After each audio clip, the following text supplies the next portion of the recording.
Okay guys, so ngayon ay ma-test fire tayo ng ating airgun. Gamitin natin ng pang tiksay o pang isda. So pakita ko sa inyo yung ating balang ginawa.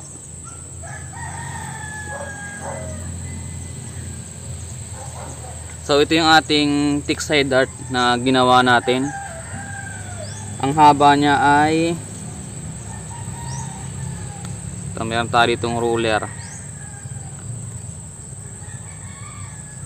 Ayan, 4 inches siya, mahaba guys, 4 inches. Ayan, haba oh.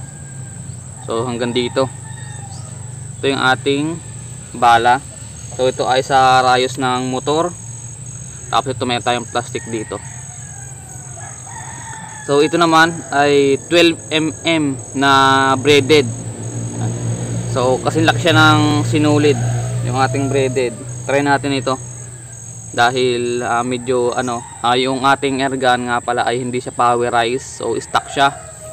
Wala siyang hindi pa siya nababago yung kanyang loob. Kaya ito munang mas maliit na braided yung gagamitin natin. Then meron pa ako ditong isang tiksay dart din. Ito mas maikli siya. Ito. Yan. 3 inches yung haba niya. So dalawa yung ating susubukan ngayon na bala kung alin yung maganda, yung mahaba o maiksi. Kasi ang titirahin lang natin na yung mga lutang lang na isda.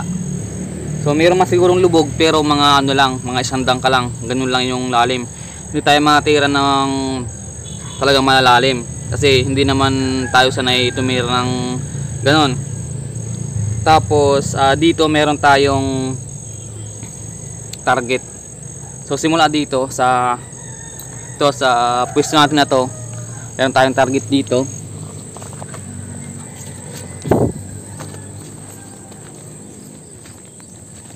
Ito, lapitan natin. Ito yung target natin, oh. Meron tayong karton dito, tapos meron tayo itong electrical tape na nilagay. Para malaman natin kung saan tatama yung bala. So dito yung mahaba at dito naman yung maiksi. So simula dito at simula dito sa target natin ay meron tayong 18 feet. Yan, dito guys, 18 feet yan. So try natin kung maganda ang patama, at kapag maganda yung patama, so maganda nang idayo yung ating airgun. Kasi kapag hindi maganda yung patama ng tiksay dart, paiba-iba ang tama, siguro ay medyo alanganin tayo doon kasi ang kalalabasan puro tsamba yung ating mga tirada. So ayan, magsimula na tayo guys dahil dito sa pwesto na to mainit dito. So ayan, subukan natin. Ang unang susubukan natin ay itong mahaba. Yan. So tig tatlong tira, tatlong shot sa mahaba, tatlong shot sa maiksi. So tara, let's go.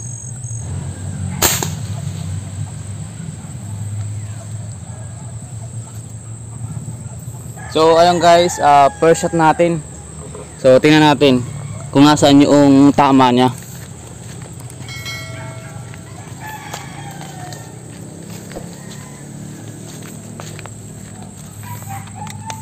So ito guys yung tama niya. So ayan, kung gaano kalayo sa target. 1 inch yung haba niya. 1 inch yung layo niya simula dito sa target. So okay na yung patama natin. So try pa natin ng dalawang shot pa.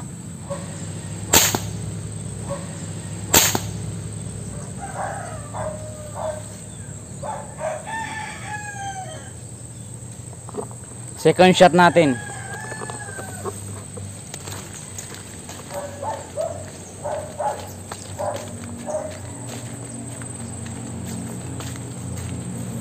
Ayun, malayo guys.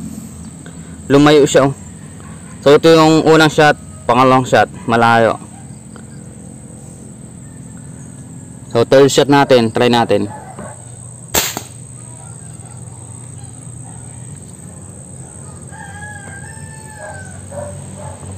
Third shot natin guys. So tingnan natin kung saan tumama yung bala.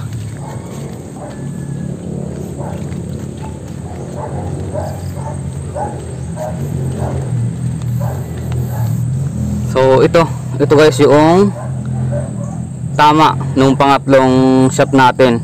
So ibig sabihin paiba-iba ng tama yung ating thick side dart. Unang putok dito, tapos dito. So 2 inch pababa yung ating tama ng bala. Yan. So ayun guys, tatlong putok. So medyo mahina na yung karga niya. Kailangan nating lagyan ng hangin yung tangke. So ayun guys, nakargahan natin yung ating airgun. Tatlong putok sabay karga, panibagong karga sa ating airgun. Tapos ngayon naman next natin yung maiksi na thick side dart natin, yung 3 inches.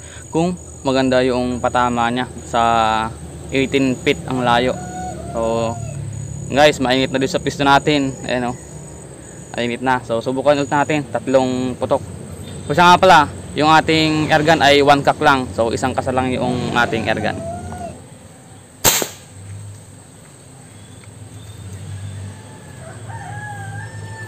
So ayan guys, unang putok, try natin. Tingnan natin kung saan yung patama niya.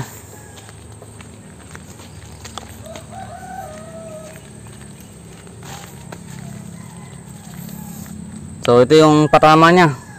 Medyo malayo.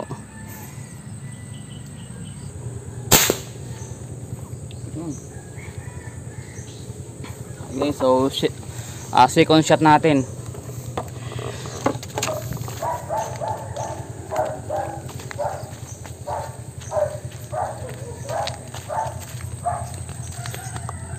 So ito yung patama niya.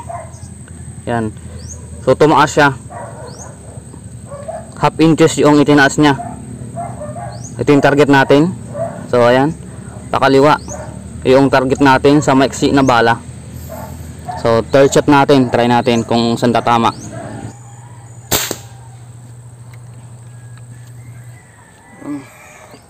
Yan, so third shot natin, try natin kung saan tumama yung huling tira natin.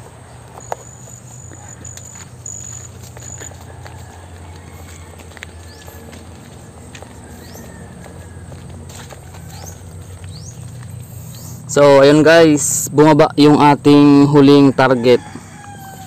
So ibig sabihin talaga kapag pangatlong putok na, medyo humihina na yung ating airgun, yung hangin niya. So ayan, talay siya guys oh. Yung unang ito yung unang tira natin, nasa gitna.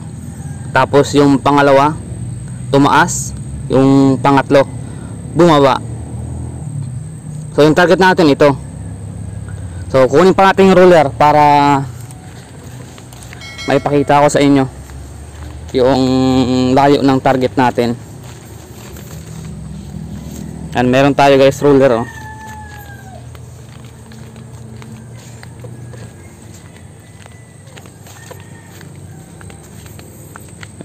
So unahin natin guys itong ano natin, yan. So alimot ko na kung alin yung una natin para yatang ano, ito pala yung first shot natin oh. Ayan, ito yung target natin, yung black na yan sa gitna, yan yung layo. Tapos second shot, ayan, yung third shot ito sa baba, ayan,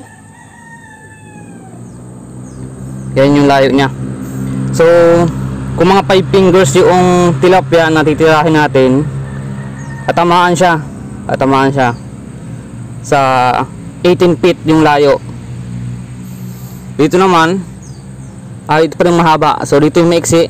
Ayan guys, ito yung ating target, yan. So yung mga patama natin,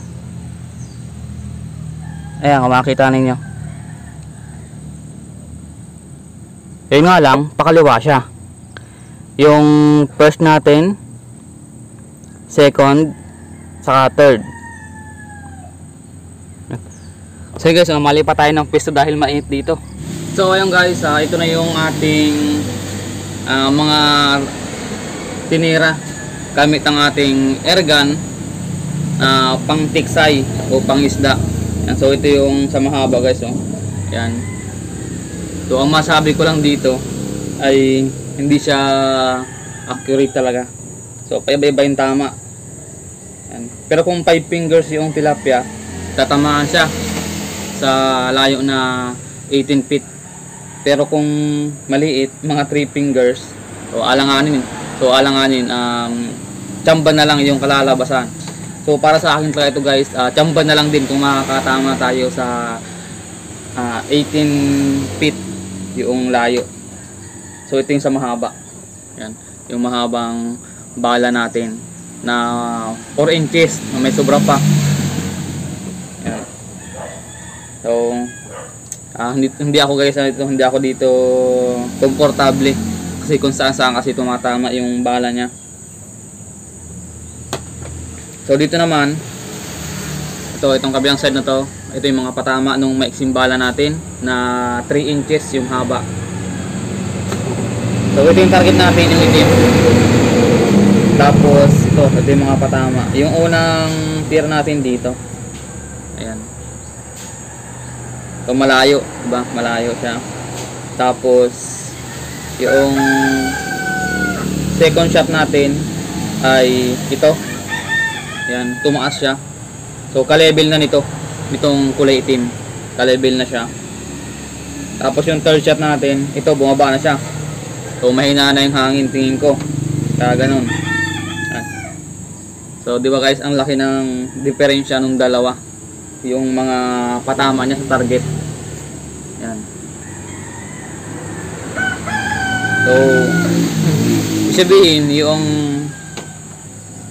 hindi ko lang alam kung sa bala talaga ito o sa airgun, kung yung barrel ko ay liko. Pero sinubukan ko siya sa pellet, okay naman yung pellet niya, tumatama siya. Yung ayan, yung itim na yan, sinubukan ko siyang targetin sa pellet. Yan. Sapul talaga siya. So, ibig sabihin yung barrel ko ay walang problema. Tingin ko siguro sa 6-side dart na siguro. Pero okay naman guys yung 6-side dart ko, as in tuwid na tuwid naman talaga yan. Ayun no. Yan. So talagang pinaganda ko talaga siya para accurate yung patama niya. So hindi ko lang alam sa ibang maniniksay kung ganito din yung target ng kanilang airgun sa 6-side dart. So discarded lang talaga siguro yung pagdating natin sa spot natin. Katulad nito. So kung 5 fingers, yan, ito yung mga patama.